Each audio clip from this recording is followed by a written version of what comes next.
Em breve, você terá um filho e você morrerá pelo afastamento e separação do seu filho. E aí, Dasharata, que nunca tinha pensado em ter um filho, ele sofre uma maldição e fala o seguinte: puxa vida, pelo menos alguém falou que eu vou ter um filho. E ele veio super, entre aspas, feliz para Ayodhya, porque se ele foi amaldiçoado, deve ser uma maldição falando que ele vai ter um filho. E é tudo que ele queria, um filho.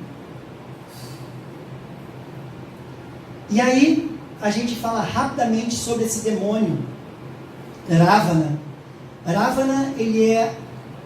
Desfoque um pouquinho dessa imagem aqui, nós vamos falar um pouquinho sobre essa imagem. Vou dar um preâmbulo para essa imagem para a gente poder entender. Ravana, na realidade, ele é um demônio, tem toda uma explicação, que ele fez, tanto pessoas que são do bem quanto pessoas do mal podem fazer sacrifício para alcançar alguma coisa.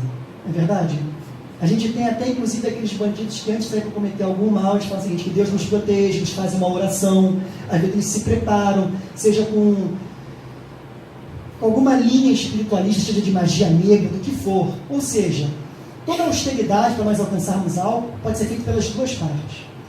E Ravana, que na realidade tem toda uma explicação muito bonita, quem é Ravana? A gente tem que falar de Jai, os porteiros de Vaikuntha, dos Kumaras, mas eu não vou falar sobre isso, a gente não vai chegar lá, porque eu acho que a gente já não vai chegar. Ele na realidade era um demônio poderosíssimo, e ele tinha 10 cabeças. A austeridade dele era tanto que ele dava um sacrifício a cada instante com uma das suas cabeças. Você imagina? Então ele conseguiu assim se tornar um demônio extremamente poderoso. E todo o semideus, né, um representante como Brahma, Shiva, eles vêm e falam assim: puxa, mas que austeridade forte, né? E de propósito, às vezes dão uma bênção, porque aquilo pode ser uma pegadinha que vai ser o fim daquele demônio. E na maioria das vezes é assim. Então o Senhor Brahma falou o seguinte: Ravana, as suas austeridades são muito poderosas. Me peça uma bênção e eu vou dar a você. E ele falou o seguinte: a bênção que eu quero, todo demônio quer ser o quê? Imortal. Ele quer continuar no poder da cobiça, sugando, devastando, escravizando até o final. Porque a cobiça do mal não existe fim, né? Ele quer ir até, assim como a cobiça transcendental, dita de prema, totalmente gradual e transcendental, o mal também. Quem está no mal, inclusive vou falar aqui uma frase do Sérgio Cabral, que ele falou, né, como dinheiro, como essas coisas fazem mal, como você tem cobiça de querer mais e mais. Isso aconteceu no governo do Rio de Janeiro, né? Corta essa parte. Então, voltando, ele falou o seguinte: tudo bem, se você não pode me dar imortalidade, os humanos são os idiotas. Eles não podem me fazer absolutamente nada. Então, me precavenha dos semideuses, de algum deus, ou mesmo dos demônios, ou de algum fantasma. Porque os humanos são ridículos. Mas como o Senhor Ramachandra desce a esse mundo? Como um ser humano simples. Então você está vendo a trama perfeita para que as coisas aconteçam, né? E aí, o que acontece? Ravana era tão poderoso que Indra, por exemplo, que era o rei celestial, que ele é basicamente como se fosse o rei dos semideuses, ele foi simplesmente estraçalhado por Ravana. Ele não tinha poder para combater o próprio Ravana, de tão poderoso que ele ficou. Ele era um semideus, ele não podia destruir, né? Então você imagina, então ele se entronou dentro, ele aprisionou o próprio senhor Indra em masmorra. Inclusive, o nome de um dos filhos de Ravana se chama Indradit. Nós vamos falar isso no final. Poderosíssimo. Por que o nome dele é Indradit? Porque foi nele que Vishnu teve que conversar para que liberasse o prisioneiro Indra. Indradit, aquele que aprisionou o próprio senhor Indra. Então você imagina Ravana. E Ravana, ele tinha um séquito de demônio absurdo. Eles sempre vêm em legião, eles não vêm sozinhos. Na realidade, ele tinha um irmão, chamava Kumbhakarna, que era um gigante, que era um monstro que simplesmente se alimentava, ele é um antropófago. Ele se alimentava de carne humana. Ele gostava de comer gente, né? Então, ele inclusive sofreu uma maldição, porque ele era tão atroz e tão louco, esse irmão de Ravana, esse grande demônio Ravana, que ele sofreu uma maldição que ele dormiria durante 1 ano e acordaria só uma vez. Nessa vez, logo depois, em um dia, ele dormiria novamente mais 1 ano. Ou seja, ele ficava lá em anestesia, adormecido. Tem a outra irmã de Ravana, que nós vamos falar sobre ela mais à frente, que se chama Suparnaka. Então, se você vê que ele tinha um séquito de demônios, e o que acontecia? Onde estava acontecendo um sacrifício, que era do sacrifício, em adoração aos semideuses, onde os brahmanas, que fazem isso para quê? Para manter a harmonia, para manter os semideuses satisfeitos e conseguirem ainda viverem uma vida harmônica. Na hora do sacrifício ele começava a mandar pus, sangue, osso, carne, e comia o sacerdote às vezes. Então esse era Ravana, o seu séquito. O próprio Ravana e os seus demônios, eles todos comiam gente, todos eles comiam gente. Eles eram assim um horror. Eles tocaram um terror total. E aí chegaram para Brahma e falaram assim: que louco, como é que você deu essa bênção a essa criatura que agora está acabando com tudo? Ele está virando o imperador e o governador supremo da existência. E agora? Ele falou assim: infelizmente agora não posso intervir. Eu já dei essa bênção e agora o que nós vamos fazer? Foram ao Senhor Vishnu. Vishnu chegou e falou o seguinte: ok, fiquem tranquilos, todas as bênçãos que são dadas têm um motivo, e eu vou vir, eu mesmo, com os 4 filhos de Dhritarashtra. Eu vou descer a esse mundo com os 4 filhos, e eu vou destruir esse demônio. Então Vishnu, com os semideuses, é o motivo da descida dele. Ele quis cumprir com o que foi palavrado. Eu vou fazer isso. E a partir daquele momento, todo o céu se preparou. O Senhor Brahma, ele chegou e falou o seguinte: semideuses, vamos se preparar, porque nós temos que descer também. Se vão ser manifestações parciais de vocês ou vocês mesmos, nós temos que descer para ajudar o Senhor Rama a fazer tudo isso que ele tem que fazer, que tem que culminar na morte de quem? Do demônio Ravana. Você não falou da bênção. Você não falou como foi a bênção. A bênção?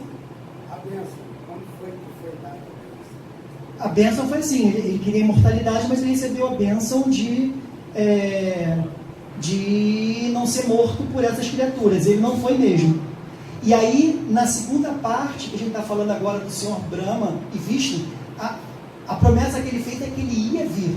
E aí o que acontece? Hanuman, os ursos, todos aqueles que participaram ativamente, todos eles eram de alguma forma manifestações dos semideuses. Como Krishna não desce sozinho a esse mundo para esse passatempo do nada, sempre tem os seus associados.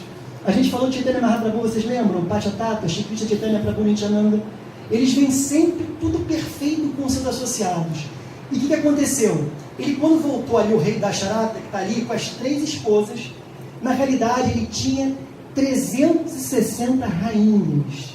E elas eram as 3 preeminentes, que se chama Kausalya, Keikei e Sumitra. Eram as 3 preeminentes. A gente fala assim, né? Mas por que os reis, naquela época, isso parece meio uma coisa de harém, né?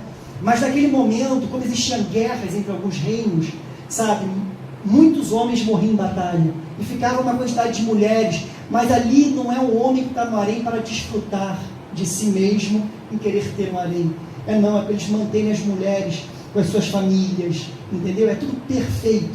O que existe hoje, eu vou dar um clique aqui, que eu escutei uma história surreal de um homem totalmente XYZ, que tem 5 famílias e que procura, não é isso que nós estamos falando.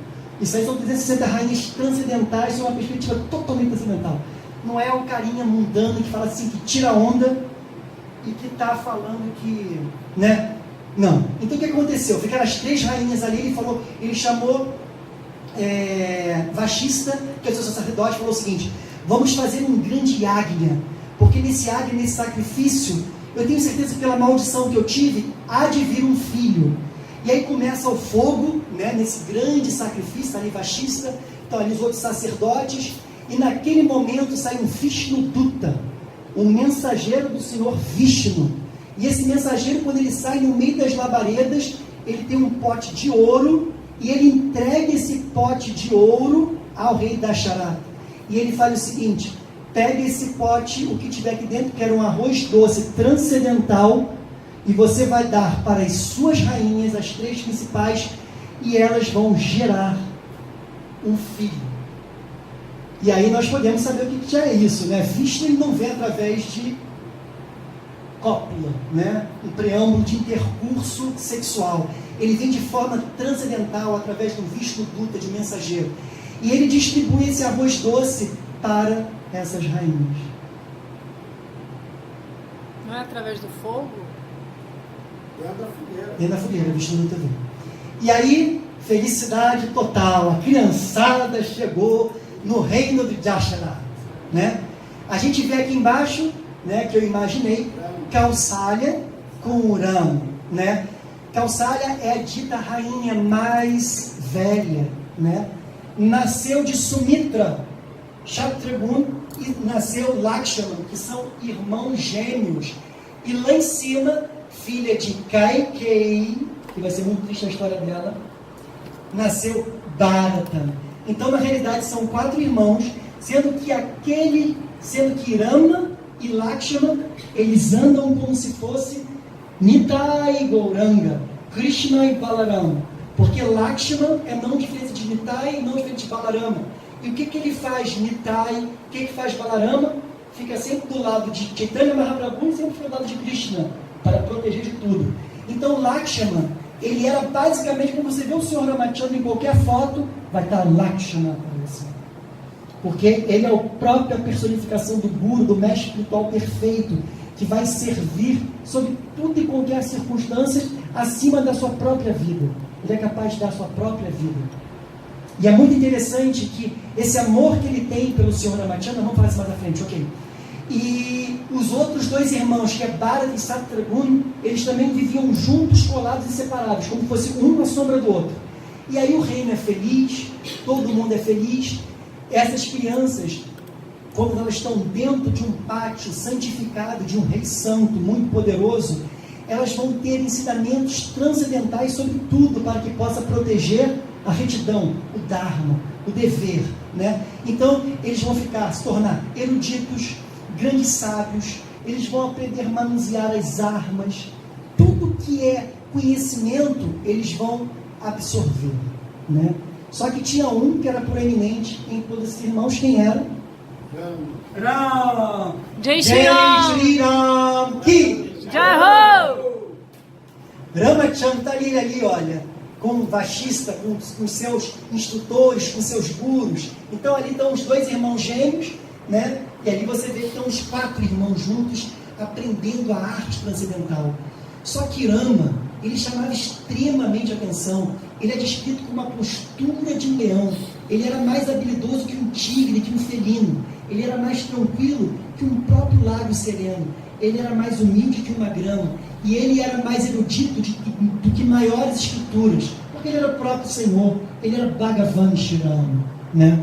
E ele veio ali e está ali, ó, cumprindo o papel, está aprendendo, veio com os irmãos. Os 4 irmãos, eles são Vishnu Tattva, são expansão do próprio Senhor Rama, né? Eles não são pessoas ordinárias, eles são a comitiva, como se Chaitanya Mahaprabhu desceu com Chaitanya, Prabhu, Nityananda, Shri Advaita Gadadhara. Senhor Ramachandra veio com seus irmãos Shatrughna, Lakshmana e Bharata.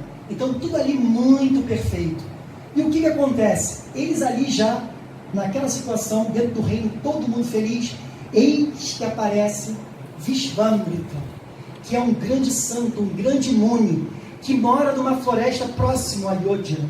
E nesse local, ele não aguenta mais ser assolado pelos demônios. Ele não consegue fazer mais nenhum sacrifício. Talvez porque tinha uma demônia chamada Tadaka. Tadaka era, assim, o terror personificado e, logicamente, da comitiva de Ravana. Todos trabalhavam sob a tutela do grande imperador Ravana. E aí o que acontece? A descrição é belíssima, porque eu não sei se vocês se lembram, quando nós falamos de Nityananda Prabhu, ele era a felicidade da própria vila dele, né? Ele imitava os tempos de Lakshmana, vocês lembram disso? Né? E aí naquele momento passa um peregrino e fala o seguinte, né? O pai fala assim, mas o que você quer? Eu posso dar tudo. Ele fala assim, eu quero o seu filho para viajar comigo. Você lembra disso, Guilherme? Nityananda. Então ele até fala assim, puxa vida, mas o que eu vou fazer agora? Aí o que ele pensou? Ele pensou em Dasharatha, em Treta Yuga. Porque nesse momento, Vishvamrita, ele chega e fala o seguinte, olha, Senhor Rei. E quando ele chega no reinado de Dasharatha, ele é, né, recebido com toda a pompa de um grande santo. Isso era muito importante dentro da cultura védica, porque Tetrayuga, Ramachandra, a civilização de Ayodhya é a personificação perfeita do que a gente chama de cultura védica. Tudo funciona vedicamente perfeito. Então o que ele faz naquele momento? Senhor, a minha floresta a gente não consegue fazer um sacrifício, pelo menos quando está acabando o sacrifício, que a gente vai ter algum resultado. Em função, essa demônia aparece com seu bando de demônios, destrói tudo, come os brahmanas, corre atrás dos brahmanas, começa a jogar pus, urina, osso. Então ele fala o seguinte: muito bem, o que eu posso fazer pelo Senhor? Eu queria que o Senhor me desse o seu filho, Ramachandra e Lakshmana, que fossem na floresta comigo para acabar com esses demônios. E aí a descrição do Ramayana é muito linda, porque diz que logo que ele recebeu essa mensagem, a primeira coisa que o pai faz, ele desmaia. Peraí, pelo amor de Deus, Ramachandra, a minha vida, a minha vida e alma, esses meus filhos, coisa que eu sonhei tanto, como é que eu vou dar agora para um santo para ir para uma floresta combater com 15 anos demônio? E aí ele começou no Ramayana vários argumentos, né? Senhor, ó Muni, ó Rishi, por favor, eles são minha vida e alma. Ele tentava convencer o Muni firme. Aí chegou uma hora que ele ficou extremamente irado e falou assim, né? Se quiser, eu vou, mas os meus filhos não vão. Eu posso ir combater esses demônios com o meu exército. Ele falou assim, não, isso não é possível. O senhor está indo contra o Dharma. E aí, Vashista, o sacerdote, ele intervém e fala assim, Senhor, por favor, nunca a gente deve fazer isso. Você deve cumprir com a ordem que foi solicitada. Você deve liberar os seus 2 filhos. Aí ele desmaia novamente. É muito interessante porque o épico do Ramayana, vocês lembram que quem está escrevendo é Valmiki, que teve uma emoção transcendental em ver os 2 pássaros naquele momento? Então a emoção na descrição do Ramayana, ela está totalmente entronizada, assim, né, permeada por emoções muito fortes. Tanto é que quando a gente vê o Ramayana, né, os indianos, é uma choradeira sem limite, é um drama. Tem que chegar ao fim para chorar. E cai para cá, e cai para lá, né? E aí nesse momento, o que acontece? Eles vão para a floresta. E aí que eles vão para a floresta, tadá, que é a grande demônio, tá lá, e ali está Visvamrita com os 2 meninos, eles. E o mais interessante, que existe um passatempo muito legal em relação a isso. O senhor Ramachandra, para poder jogar uma flecha e abater uma mulher, isso dharmicamente falando, não é legal. Só que Visvamrita, ele preparou e falou o seguinte, não é uma mulher, é uma demônia. E foi muito interessante, quando ele primeiro pensou em abater, ele começou a entrar numa mental e conversar com Lakshmana, ultimamente com essa coisa de feminicismo, né? Nós estamos vendo isso. Algumas pessoas estão postando sobre a questão da violência à mulher. Isso em cultura védica, isso não existe. Feminicídio. Isso não existe, entendeu? Então, o que o senhor Ramachandra falou? O seguinte, estou vendo essa demônia, ela era uma mulher. Então, o que eu vou fazer? Vou abater de leve, vou dar um sustinho. Vou só dar assim, para dar uma esbarrada, para ver se ela corre. Só que quando ele fez isso, aquela demônia ficou mais violenta ainda. Ela escureceu o ambiente inteiro. E aí as demônias todas vieram ao redor dela. Eles estavam quase passando frente. Aí Visvamrita, ela não é uma mulher. Abata essa demônia imediatamente. Aí o senhor Ramachandra e Lakshmana, bum, matam a demônia. Só que essa demônia, ela tem um parceirinho, que se chama Marit, que é um outro demônio muito esperto e muito poderoso. E o senhor Ramachandra, na hora que vê, ele vai abater ele também, sabe que é um demônio, só que ele fala assim, esse demônio à frente, ele não pode morrer agora. Então ele joga, pum, e quando pega esse demônio é jogado para bem longe no oceano. A descrição é que depois dessa flechada que não matou esse demônio virou um devoto, poderoso, por causa desse toque da flecha do senhor Ramachandra. Vamos continuar estudando. Marit. E aqui, Animado. o que aconteceu aqui? Eles resolveram o problema da floresta, né? E aí no reino de Mitilha, do rei Janaka, existia um arco transcendental sem cordas, que pertencia ao senhor Shiva, e que nesse reinado do senhor Janaka, esse grande arco, ele era adorado e feita adoração porque era uma arma transcendental do Senhor Shiva. Só que para quando chegava numa arena de sacrifício para ser adorada, a descrição era que era visto por não sei quantos elefantes, 300 homens, era pesadíssimo, né? E como a Indunash falou, uma característica de Sita, que é a filha do rei Janaka, desse local chamado Mitilha, ela uma vez viu essa caixa, com esse que ela não sabia o que tinha dentro, ela foi tirar uma poeirinha debaixo da caixa, ela levantou assim, levinho, limpou. Então, para vocês verem quem é Sita, né? Sita é Sita, ela é poderosíssima. E o pai dela, quando olhou aquilo, falou assim, gente, a minha Sita. E a forma como Sita apareceu também é totalmente transcendental, não vou entrar nesse detalhe. E ela falou o seguinte, então, o rei da charada já queria casar os 4 filhos, bastante, já queria casar os 4 filhos. Vissamrita sabia disso, e ele sabia que Sita, sabe o cupido? Podia ser uma situação para acontecer algo favorável. Então, só que o rei, ele falava o seguinte, vai casar com a minha transcendental Sita, quem pegar o arco de Shiva, levantar o arco de Shiva e encordoar o arco de Shiva. Então diz, Chaitanya, que vários príncipes, vários reis cobiçavam ter Sita no seu reinado. Então muitas iam, chegavam lá, né? Tem nos desenhos e nos filmes, né? Aqueles caras grandão, bonitão, fortão, chegavam lá cheio de pose, ninguém conseguia pegar. E aí, é aí que o Senhor Ramachandra, que já no enlace de um primeiro contato com Sita, eles são eternamente associados, são juntos. Já rolou um clima transcendental. E ela ficava na torcida. Ah, tem Excalibur. Excalibur é a imitação dessa epopeia. Tá vendo? Tudo, gente, vem do Ramayana de Valmiki. O pessoal pega a cultura védica. Mahabharata e Ramayana. Mahabharata, Ramayana, os passatempo de Cristo, tudo isso, gente. Não dá. Nesse mundo material, nada se inventa. Tudo se repete de uma forma, entendeu? Então é muito interessante que aí Ramachandra vem, e é muito interessante que quando o rei Janaka, ele olha assim para Ramachandra e fala o seguinte, peraí, inclusive, detalhe, até semideuses tentaram levantar esse ar. Semideuses. E aí, quando ele olhou para Brahmachandra, ele já viu que eles eram diferentes. Então, ele falou assim, mas peraí, como é que um simples ser humano vai chegar ali? Você acha que vai ser interessante mesmo o senhor Ramachandra ir ali? Eles viam ele como um ser humano comum, e assim ele veio. E aí, essa é a descrição. Ele, quando chegou, ele pegou, tirou do caixote, botou retinho e inclinou. E quando ele foi botar a corda, ele fez tanta força que estourou o arco de Shiva. E nisso que estourou o arco de Shiva, essa imagem aqui, olha que linda. Olha lá.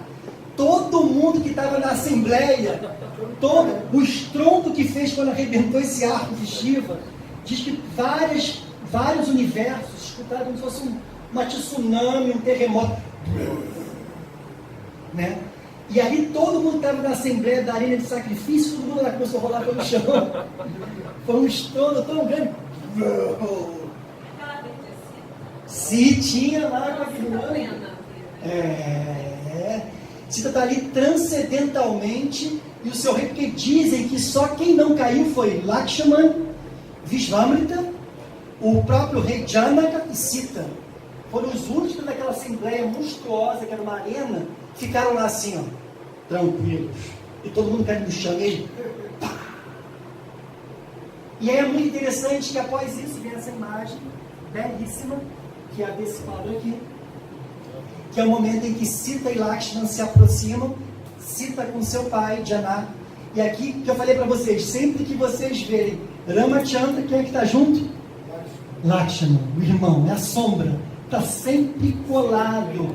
É Nityananda, é Balarama. Essa imagem mais linda. Não tem jeito. E ali quem está atrás, Vishvamrita, né? E aí é muito interessante que ele fala assim, poxa, esse colóquio transcendental do amor divino, vamos arrumar também uma esposa para Lakshman.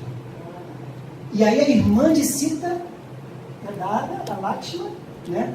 E aí, além disso, é comunicada ao rei da charada, desse grande encontro, que Rama tinha encontrado a sua consorte transcendental. Para o mesmo local também foi Satyakun e foi Bharata. E os dois também receberam, dentro da mesma dinastia, as suas esposas. Ou seja, os 4 irmãos estavam casados.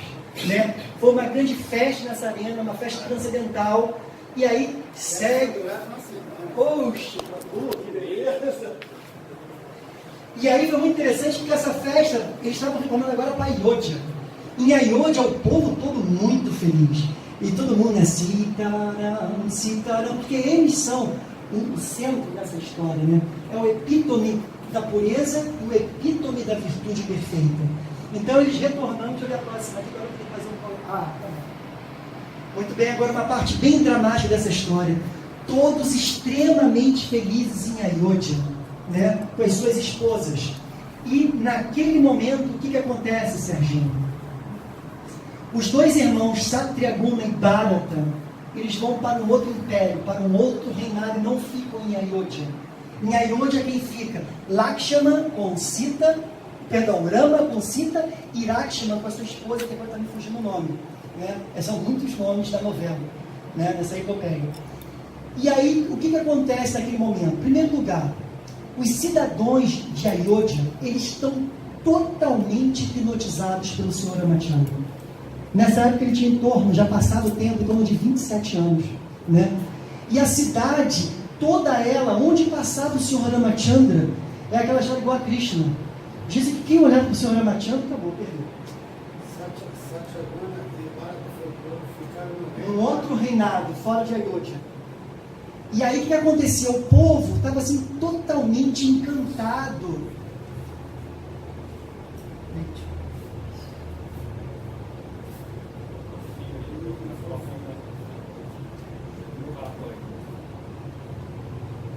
Estava totalmente encantado. Estava totalmente encantado. Os cidadãos estavam assim, sabe, muito felizes por Ramachandra. Todos eles assim se deleitando naquela relação transcendental, tudo que via acontecendo no reino, muita prosperidade, tudo que era felicidade. E o pai dele, Dasharatha, estava ficando velho e cansado. E tinha que fazer alguns combates lá fora do reino, controlar aquilo tudo. E aí ele pensou, chamou os sacerdotes, chamou Sumantra, Vashista e toda a sua comitiva que o acompanhava e falou o seguinte: eu preciso resolver quem vai ser agora o meu sucessor. Mas o meu filho mais velho, porque ele era querido de Dasharatha. Dasharatha o amava assim, porque não tinha como. Como é que você não vai amar o próprio Senhor Supremo, né? Tão encantador. Ele falou assim, né? Rama, ele é perfeito em tudo. Ele personifica o príncipe perfeito, ele pode ser o rei perfeito. E aí tudo bem. Ele falou o seguinte: está decidido. Eu vou entronizar, coroar o meu filho Ramachandra como o rei de Ayodhya. E aí todos eles concordaram plenamente. Que beleza, é isso mesmo. Perfeito. Ele é a pessoa perfeita. Nessa mesma noite, ele tem um sonho que traz um mau auspício da Dasharatha. E ele fica muito preocupado e fala o seguinte: puxa vida, parece que algo ruim vai acontecer e eu devo aproveitar uma oportunidade rápida para coroar o Sr. Ramachandra. Eu não devo perder mais tempo.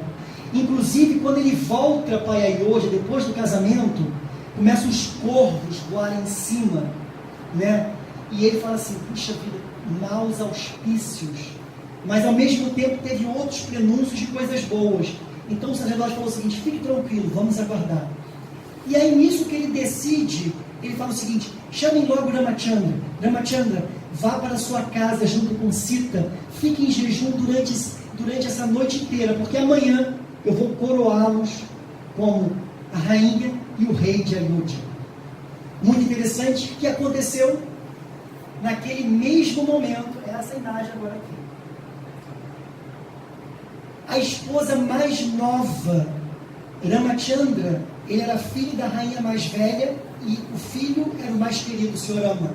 Mas a rainha mais querida, mais nova, era Kaikeyi, que é essa jovem que está ali. Kaikeyi, ela é a mãe de Bharata, que está no outro império, né? E nesse momento ela está assim, super feliz com todos os acontecimentos, porque na cidade inteira o que se fala, aquilo vazou: Rama vai ser coroado amanhã o rei. Então todo mundo da cidade, Serginho, não pensava em outra coisa 24 horas. A felicidade da cidade era indescritível. Todas as ruas estavam sendo enfeitadas para a grande comitiva da coroação de Ramachandra.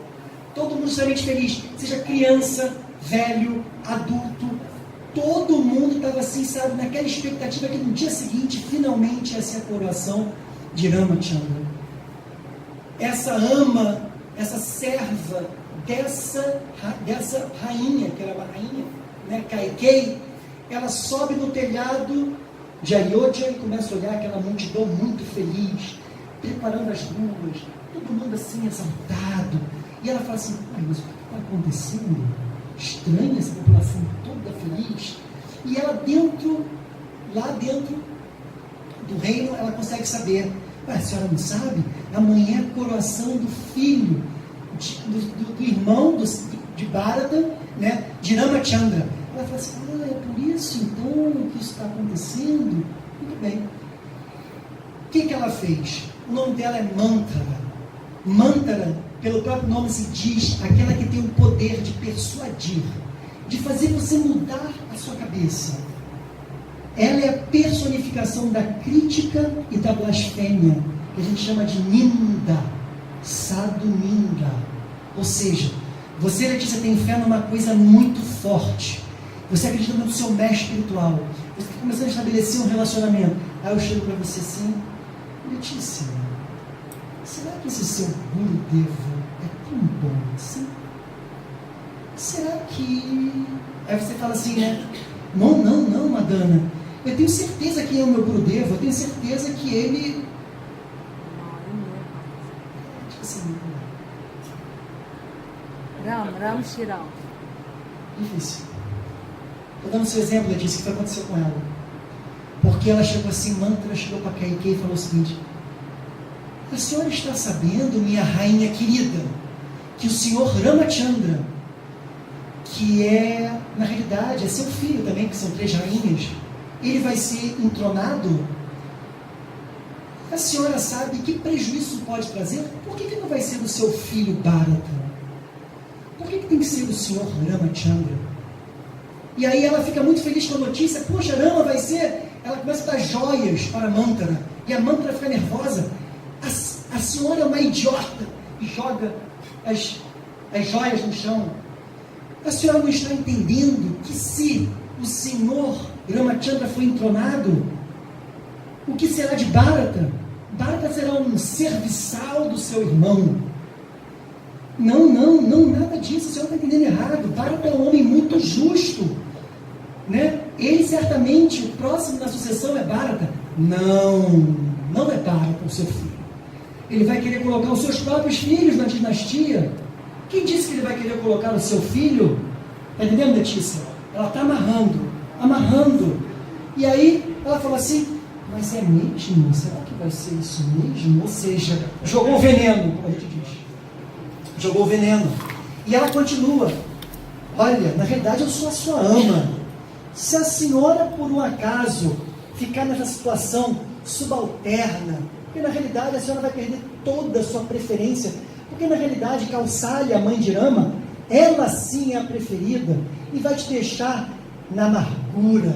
E eu, como sou a sua ama, igualmente o seu bem me pertence. Olha a cabeça. Se o seu bem me pertence, eu também fico na rua da amargura. A senhora precisa intervir de qualquer forma. E aí, Kaikeyi já ficou contaminada.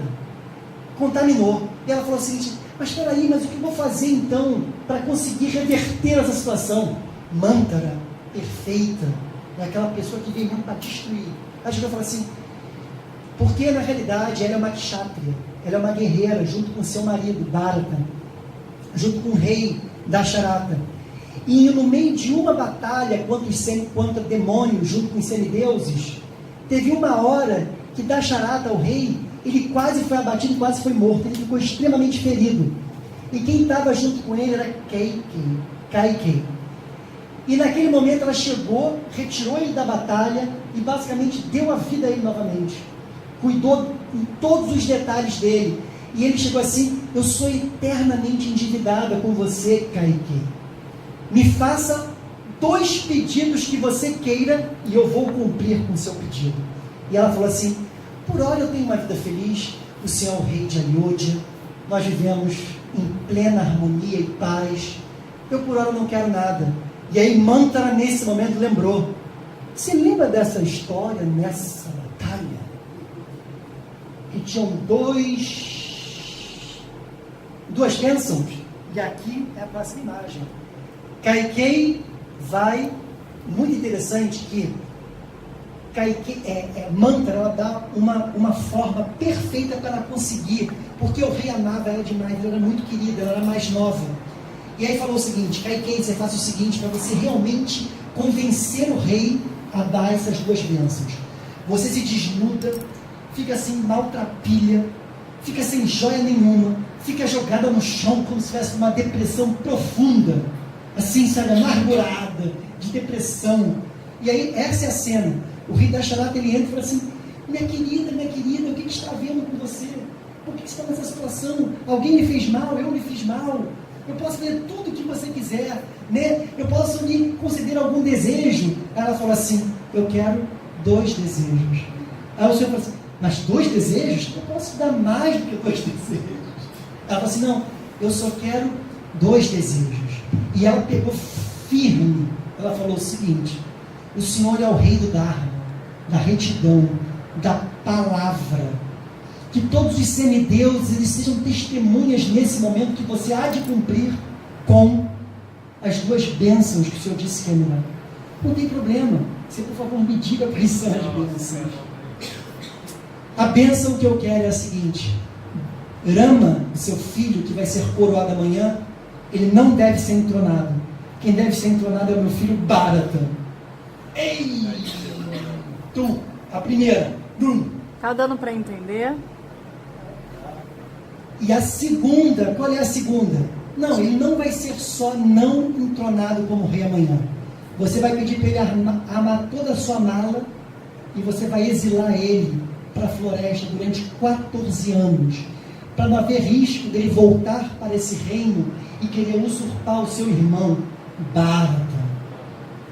Quando ele falou isso, você imagina o sonho que ele teve dos maus auspícios. Ele recebeu isso. A descrição é assim, gente, de você ficar assim, lendo a Ramayana e falar assim: caraca, ela pegou muito forte. Ele deve ter lembrado lá do filho. Na realidade, ele não tinha essa noção. Não tinha essa noção. Ele não associou, não ligou. Tanto é que depois ele foi lembrado disso. E aí foi muito interessante. Quando ele viu isso, ele ficou assim desesperado. E a descrição é o seguinte: ele desmaiou pelo menos umas 3 vezes. Ou mais. Porque ele tentava convencê-la de tudo que é forma. Como isso é possível?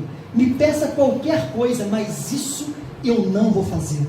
Mas aí ela entrou firme e falou o seguinte: então a sua dinastia está acabada, porque você não é um homem de palavra.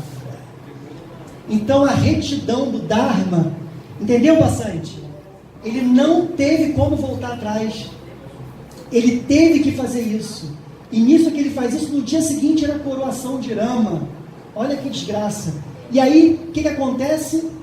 Aquele zum se espalhou e pediram para que Rama viesse imediatamente falar, porque o rei queria falar com ele.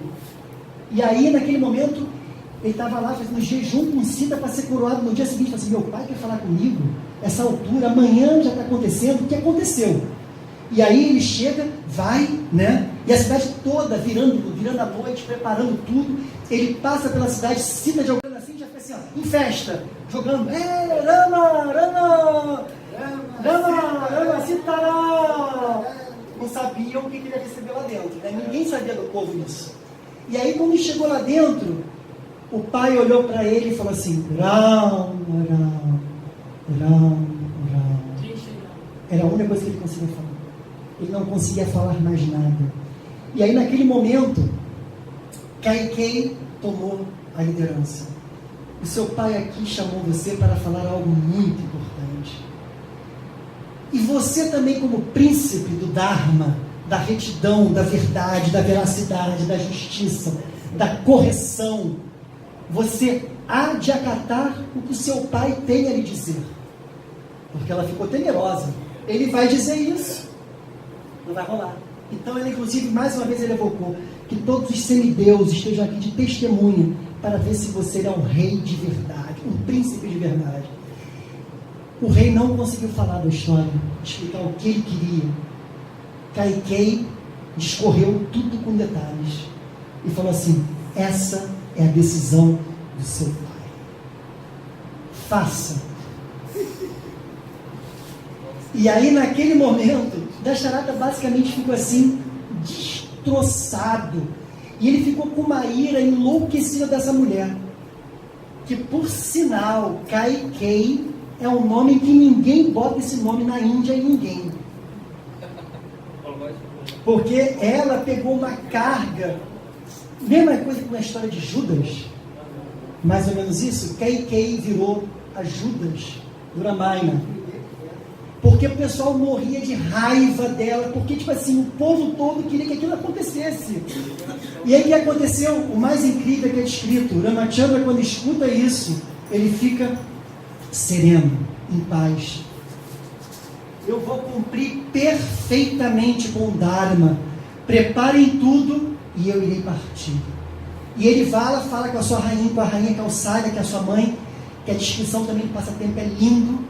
Ela falando que não vai tolerar, que ele não seja entronado, mas que ele não vá para o exílio. E aí uma outra expressão, ele teve que falar dessa decisão com Sita. Olha só, Sita. Mudou tudo, o jogo mudou todo. E eu agora vou para uma floresta e ficar exilado durante 14 anos. E aí Sita, para você ver o que é Sita, o que é a postura de Sita, da potência interna do Senhor. Meu Senhor, se você vai para a floresta, eu assim irei para a floresta. Mas como, Sita? Você é filha do rei Janak, tem toda a opulência de um reinado que pode te servir até hoje. Como é que você vai se tolerar por ter vestes de árvore, de casca de árvore, viver em eremitério, isolado numa floresta, sem água, sem luz, sem conforto, sem nada? Meu Senhor, na floresta existem muitos empecilhos, muitos obstáculos, inclusive pedras que vão machucar o seu pé transcendental. Eu me faço na sua frente para que essa dor o Senhor não possa sentir. Então, quando o Senhor estiver andando na floresta, eu vou andar primeiro. Ó Senhor, que eu seja a primeira a sofrer o fardo que o Senhor está sofrendo. Deixa eu ir primeiro ter com Ravana e sofrer tudo que eu tenho que sofrer, porque assim eu serei o caminho da sua vitória. Imagina a dimensão de Sita. Sita poderosíssima. E aí ele dá o aval. Fazer o que? Ela que manda. Lakshmana, o seu irmão, olha assim e fala o seguinte: Senhor, Senhor, Senhor, se Sita vai, eu também vou. Mas peraí, a sua esposa está aqui no reino, que Sita vá, porque Sita fala o seguinte, que a vida dos dois é como se fosse uma cítara e uma corda. Cítara não toca sem corda. Da mesma forma, ela não podia ficar longe do seu amado Ramachandra. Mas Lakshmana, você fique aqui com a sua esposa. Lakshmana, nós já falamos, é a sombra. Ele é a personificação do Guru original. Ele é Lakshmana, né? Ele é aquele que direciona. Ele falou o seguinte: eu entro no fogo primeiro, antes de você entrar. Eu dou a minha própria vida. Tanto é que durante os 14 anos do exílio, é dito que simplesmente Lakshmana não dormia nenhum momento. Ele ficava acordado, observando. Ramachandra descansava, ele ficava ali. Yogamaya chegou para ele e falou o seguinte: Senhor Lakshmana, eu vou lhe dar uma bênção. Relaxa agora um pouco que não vai acontecer nada a Ramachandra. Ele falou o seguinte: eu não quero essa bênção. Faça o seguinte: a minha esposa está sofrendo em Ayodhya, porque eu me separei dela. Vá lá e vê se, e certamente se eu não estou dormindo, a minha esposa não está dormindo. Se eu estou sofrendo, a minha esposa está sofrendo. Então vá até lá, para você ver que é uma história de amor linda, o Ramayana. Vá até lá e fale com ela e dê essa bênção a ela. E aí, quando ele foi dar essa bênção a ela, ele falou o seguinte: eu não quero essa bênção.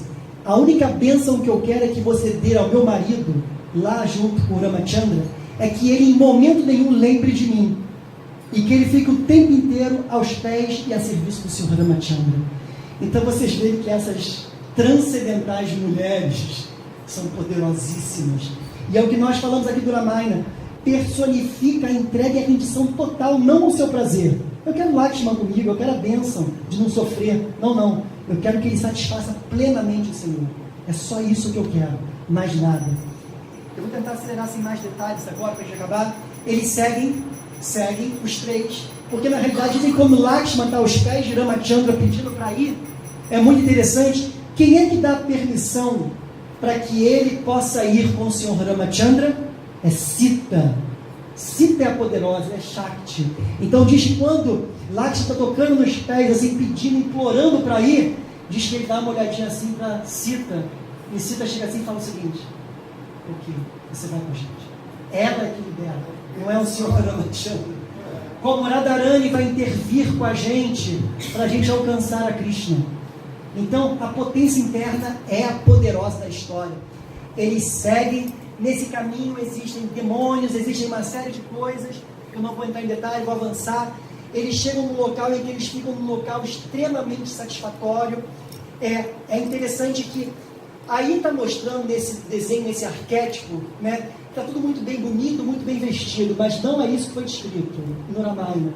É descrito que eles estavam vestidos muito simples, sem joias, sem nada. E você percebe que Ramachandra, ele está com coque. Isso também dentro da cultura védica é muito importante. Enquanto ele é um rei em Ayodhya, eles andam com os cabelos longos, né, muito bem tratados, muito bem cuidados, de uma forma opulenta. Ramachandra, ele negou absolutamente tudo, inclusive o seu cabelo. Isso é muito descrito na cultura védica, né? Ele botou roupas simples, Sita também, e assim eles foram vivendo, né? Existem vários detalhes nisso. Volta ali um minutinho. E aí o que acontece? Olha só que desgraça. Esse bafafá, o reino lá ficou vazio. E quem deveria ser entronado? Bharata. Bharata estava onde? No outro império. E falaram o seguinte: pede para ele voltar imediatamente, porque aconteceu uma quizumba aqui. E ele volta com Satyaguna, que é o irmão dele. E nisso que eles chegam lá, vou resumir também a história, eles ficam sabendo da história inteira. E aí, muito engraçado que Visvamrita, Vashista, que é o sacerdote, ele acha que toda essa história foi articulada entre Keikei e Bharata. Que eles tiveram todo um arranjo entre os dois para que ele fosse entronado. E aí foi muito interessante quando Bharata estava voltando assim, Vashista fez um trocadilho para ver se ele caia na pegadinha e falou o seguinte: ei Maharaja, ei rei. Aí Bharata olhou para a cara dele assim para ver se ele ia cair. Se ele tivesse armado, ele ia falar o seguinte: é sim, agora eu sou Bharata, o seu rei, e eu vou sentar no trono. Então, porque estavam achando que ele tinha feito uma armação, né? E naquele momento, Bharata chegou assim: ei, seu bandido, você é um bandido. Sim, eu bandido? Por que eu sou um bandido? Porque você roubou o meu único tesouro, o meu único serviço nesse mundo, que é o meu irmão Ramachandra. Você me tirou ele. E aí todo mundo ficou pasmo. Meu Deus do céu. O pessoal queria apedrejar em Ayodhya Bharata, achando que ele tinha armado com Kaikei.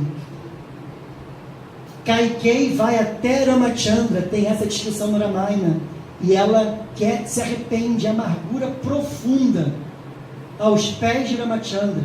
E Ramachandra fala o seguinte: Kaikei, você não tem culpa absolutamente de nada. Tudo que está acontecendo é um desejo meu. Então Kaikei, Ramachandra já tira ela e deixa ela ficar tranquila.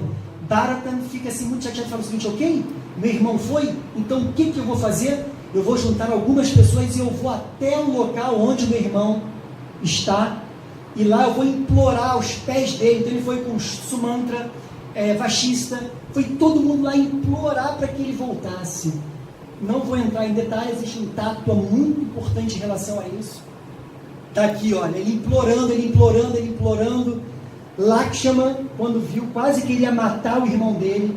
Existe um tato em relação a isso transcendental demais, que Lakshman vai sofrer uma reação em função dele ter ofendido a Bharata, o irmão dele. É muita coisa para ser falada. Mas o que acontece? Ele fala o seguinte: o senhor não vai, então eu vou voltar, mas eu volto com as suas sandálias. E as suas sandálias não serão diferentes do Senhor. Elas vão ser entronadas e coroadas. Eu não vou morar dentro do reino, eu vou ficar parte do reino. Eu vou ficar numa chopana. Vou fazer as mesmas vestes que o Senhor usa. Eu vou comer só frutas e raízes durante 14 anos. E tudo que for acontecer nesse reino, eu irei primeiro adorar as suas sandálias, como as suas sandálias estivessem entroladas durante 14 anos. Existe um tato profundíssimo em relação a isso, dá uma aula inteira, que é belíssima, que é a postura perfeita daquele que é um transmissor, não que é as glórias, como a Indumati falou. Eu vou seguir. Então, vamos parar então. Então tá bom. Bharata Ramayana, até perdido. Aqui ele pega lá as sandálias, leva, vou seguir.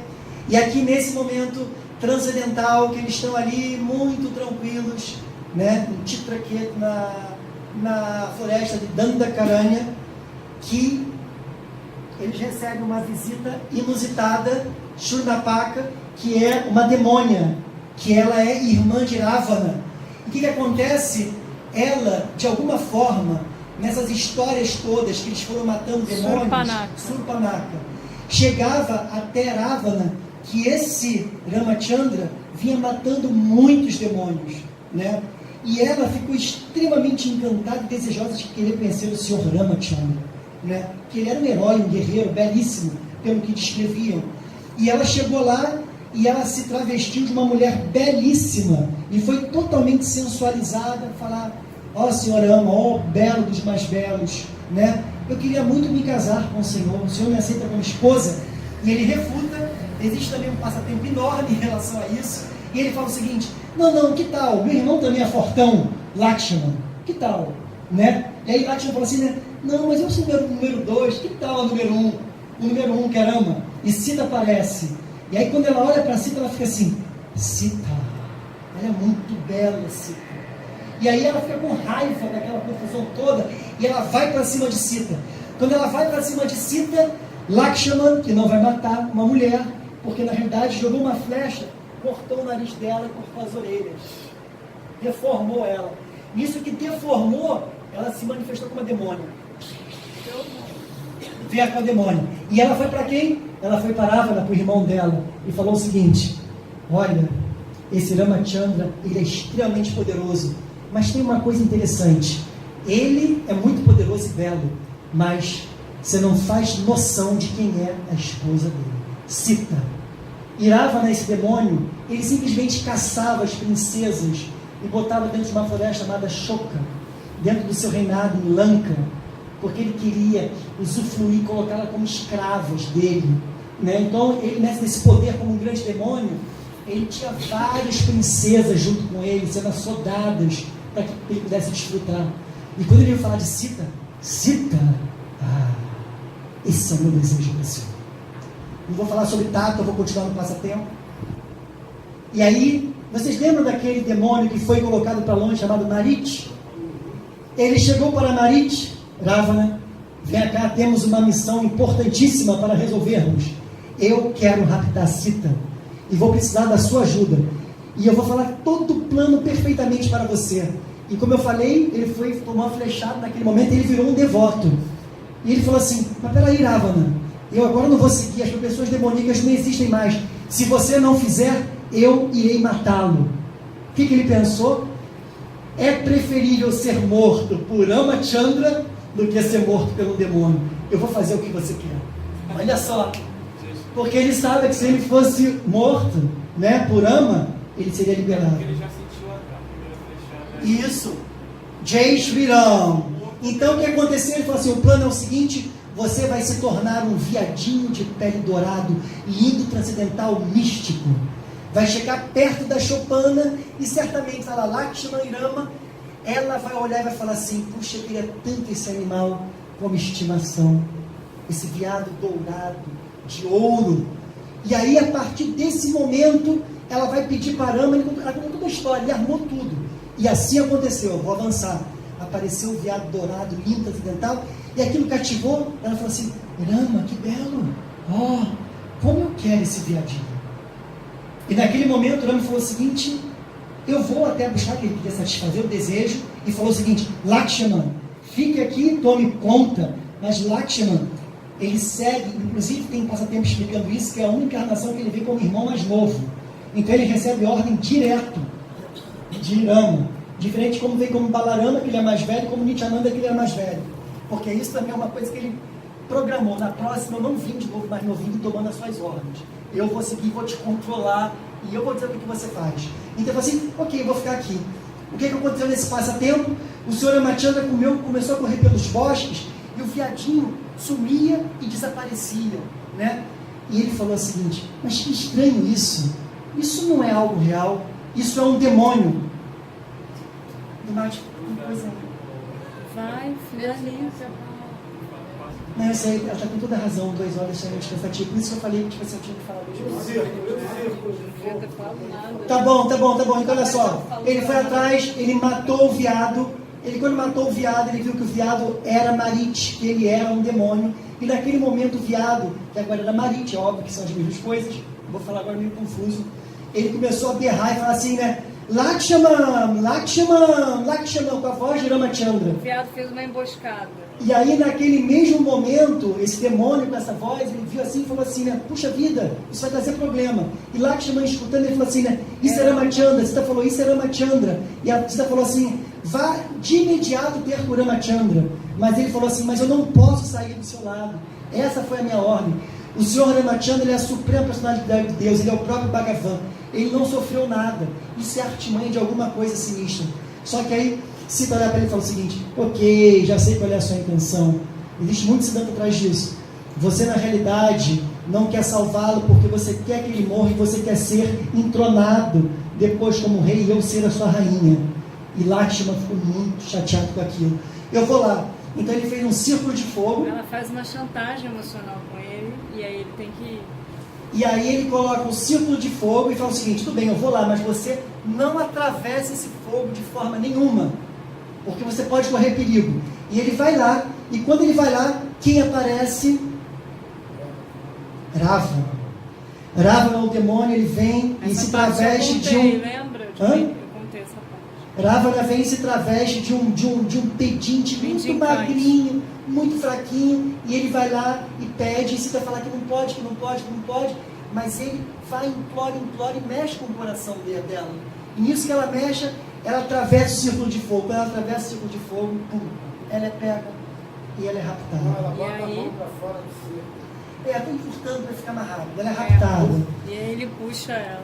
E aí, nisso que ela é raptada, ele entra da carruagem transcendental, né, transcendental demoníaca, e nesse ínterim, Jatayu, que é um grande abutre rei, caraca, vai contar essa história agora. Ele tenta naquele momento impedir, e nisso que ele tenta impedir, Ravana pega uma espada e corta as asas do abutre. Tum. Mas é a parte principal. Ele corta as asas do abutre, o abutre cai no chão e Ravana consegue levar para Sri Lanka, né? Que é o reino de... Então, naquele momento, Lakshman e Ramachandra fica extremamente desolado, não sabe o que fazer, porque quando ele volta, Sita não está lá. E ele entra num conflito, num desespero, e eles vão pela floresta e vão matando demônios, e chega um momento em que eles encontram esse abutre rei, Jatayu. E aí Jatayu fala da história, foi Ravana que pegou, eu tentei impedir, mas eu não consegui. E ele inclusive morre nas mãos do Senhor Ramachandra. E aí nisso, Sita, quando estava sendo levada por Ravana, ela começa a jogar algumas roupinhas, alguns anéis, e alguns macaquinhos transcendentais humanoides, eles pegam isso, né? E aí eles vão seguindo, e na floresta eles conseguem matar mais um demônio, que esse demônio, quando ele se manifesta, ele é morto por Ramachandra e Lakshman, e ele fala o seguinte, vocês devem procurar Sugriva, o rei dos macacos, que ele vai dar a direção de onde tudo aconteceu. Eles vão caminhando pela floresta, chega no momento em que Sugriva, o rei dos macacos, ele de cima, ele observa aquela aproximação de Ramachandra. Só que Sugriva tinha perdido o reino, o soldado e a própria esposa para o seu irmão chamado Vali. E ele achou que Rama e Lakshman, eles pudessem ser invasores. Então ele mandou quem? Hanuman, que era o seu ministro. Vá até lá e veja quem são esses dois. Hanuman, ele vai até lá e ele se traveste como um sacerdote humilde, né? E se aproxima e pergunta: quem são vocês? E começa a ter uma conversa acidental, e ele entende que eles não são inimigos, né? E vai levar até Sugriva. Sugriva, o rei dos macacos, fala o seguinte: ok, ele explica, Lakshman explica toda a situação, né, do que aconteceu. Ele fala o seguinte: ok, eu posso ajudá-lo, mas eu estou basicamente com o meu reino destruído, porque o meu irmão usurpou tudo de mim. Então você vá, combata o meu irmão Vali, destrua ele e eu vou te ajudar em seguida. E ele vai, Ramachandra cumpre isso, ele mata Vali, ele volta, e aí eles começam a falar o seguinte: ok, agora tudo restabelecido, vamos atrás de Sita. Os macacos, eles são divididos em grupos, e nesses grupos, o grupo que tem Hanuman, que é a principal figura, né, desse passatempo, aqui olha, tá aqui ó, o momento em que Ravana vai, aqui o abutre sendo cortado, né, aqui eles lamentando profundamente, aqui o abutre recebendo os cuidados de Ramachandra, aqui o primeiro encontro com Hanuman. Não vou falar sobre Hanuman, vou passar. E aí o que acontece? Eles encontram o Sampati, que é o irmão do Abutre Rei. E o irmão do Abutre Rei fala para Hanuman o seguinte: Sita foi levada para onde? Foi levada para Lanka, Sri Lanka, que é uma ilha que estava muito distante, e lá está Sita. E nesse momento Sugriva olhou assim e falou assim: gente, mas é o Oceano Pacífico? Como é que nós podemos atravessar e chegar lá? E aí Sugriva lembra que Hanuman, ele tem poderes místicos transcendentais, que tem uma história muito linda atrás disso. Mas quando ele era muito pequeno, ele inclusive olhou a lua e achou que a lua fosse uma fruta, e ele foi até a lua, deu um salto. Todo mundo já viu que ele tinha poderes místicos. Já tem 2 horas, não dá para falar esses detalhes. Não dá para encerrar, tá bom. Então, mais Você curto. não está sabendo como fazer. Ramachandra, então, ele chega até Lanka. Tem vários detalhes lindos que não dá para falar, tá? Mas realmente são 2 horas de palestras, Você tinha que ter infelizmente. organizado antes. Não dá, são muitos detalhes, são 24 mil Então versos. falava menos no início. Eu acho melhor do que falar isso aqui corrido. Eu acho que a gente pode fazer cenas que você vai ficar... Da outra vez você fez perfeito. Fecha. O que acontece com o Sita e Rama no final? Tem muito detalhe. A verdade, tem muito detalhe para chegar até lá. Não, tem um caminho grande para lá ainda, entendeu? Não dá para... A verdade é o seguinte: no final das contas, Sita e Rama, eles acabam juntos novamente, mas existe tem batalhas, tem muitos detalhes. Acaba que eles ficam juntos novamente, mas por 2 vezes, por ela ter tido contato com esse demônio, existe uma suspeita primeiro, isso tudo transcendental, em relação à castidade dela. Existe uma prova de fogo, onde o próprio Senhor do Fogo, ele vem mostrar que ela é totalmente pura e dedicada, nunca tocou em nenhum homem, nunca fez nada além de Ramachandra. Mas explica direito, porque o que acontece? Rama começa Se eu falar direito, vou demorar. Explica o final direito. E aí o que acontece? Ela volta de novo para Ayodhya, porque o semideus do fogo, Agni, ele prova que ela é casta. Então ela volta para o reino. E nisso que ela volta para o reino, de novo continua um zum. E ele, como um rei certo, um rei austero, né, muito poucas pessoas comentavam sobre isso. Como é que ele trouxe de volta, como é que ele aceitou, não sei o que. E ele resolve, tem toda uma história linda atrás disso. Eles criticavam ele. Tinha toda uma história linda atrás disso, e ele, para manter a retidão no reino, porque ela já tinha um desejo, se estava grávida, ela tinha um desejo de voltar na floresta e falar com os rishis e com os munis, né, que tinham ajudado ela durante esse período. E ele pediu a Lakshman indiretamente para exilar, sem ela saber, porque ela não ficaria mais no reino.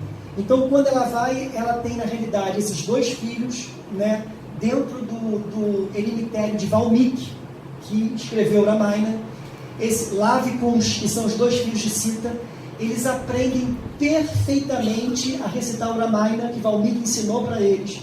Eles eram belíssimos como Ramachandra e tinham uma poesia, um cântico encantador. Eles começaram a pregar o Ramayana por vários locais, inclusive numa grande celebração de sacrifício do rei que é Ramachandra agora, porque o pai dele morreu de desgosto, morreu mesmo. Quando ele soube do filho, ele não sobreviveu. Então, agora Rama já estava entronado. E aí o que acontece? Ele, quando escuta esses dois meninos cantando Ramayana, ele fala o seguinte: mas como que vocês conhecem essa história? Essa é a minha história. E ele fala o seguinte: quem é o guru de vocês? E ele fala: é Valmiki. E aí ele fala assim: é Valmiki? Então Valmiki vem, né, o guru, ele glorifica de forma plena o Senhor Ramachandra, mas ele glorifica principalmente a pureza de Sita. E aí ele fala o seguinte: Sita deve vir aqui novamente provar a sua castidade, a sua pureza. Sita, de muito contragosto, ela vai. Ela está exilada? Está avisada. E ela vem do monastério de Valmiki. E quando ela chega lá, ela só fala o seguinte: a minha dinastia, Janaka, meu pai, adorava a deidade Bhumi, que é a mãe da terra. Então que Bhumi, a mãe da terra, ela se abra e mostre o seu trono. Então a descrição é bela, porque vem assim, terra. Vem Bhumi, mãe terra, né, dentro de um trono, né, e ela olha assim para Sita, e naquele momento Sita fala o seguinte: se eu for incasta, se a minha castidade foi perdida, que eu, de alguma forma, aqui permaneça e sofra todas as agruras dos meus atos. Mas se a minha castidade foi preservada, e eu continuo extremamente pura, com um olhar só para o meu Senhor, que você, minha mãe, me leve. E aí acontece exatamente isso. Abre um buraco. Ela senta, né? A terra se abre, e nisso que ela se senta, vai, Bhumi, se fecha e leva. É muito triste o final, é muito triste. Ela virou uma terra igual. Em vez deles ficarem juntos, porque eles ficam juntos, mas por uma segunda vez, depois de uma série de críticas, Rama fala novamente. Você imagina Rama? A verdade é que nesse momento falar o que acontece? Sita, você precisa sair. Rama, ele começa a chorar amargamente. Ele e ele amaldiçoa Mãe Terra. Eu sou o seu Senhor. Se você não me trazer de novo, eu a destruirei todinha. E aí Brahma, né, ele fala o seguinte: mas peraí, você é o próprio Senhor Supremo? Que perda de compostura é essa? Ela está retornando, ela é Lakshmi Devi. Ela está voltando para Vaikuntha.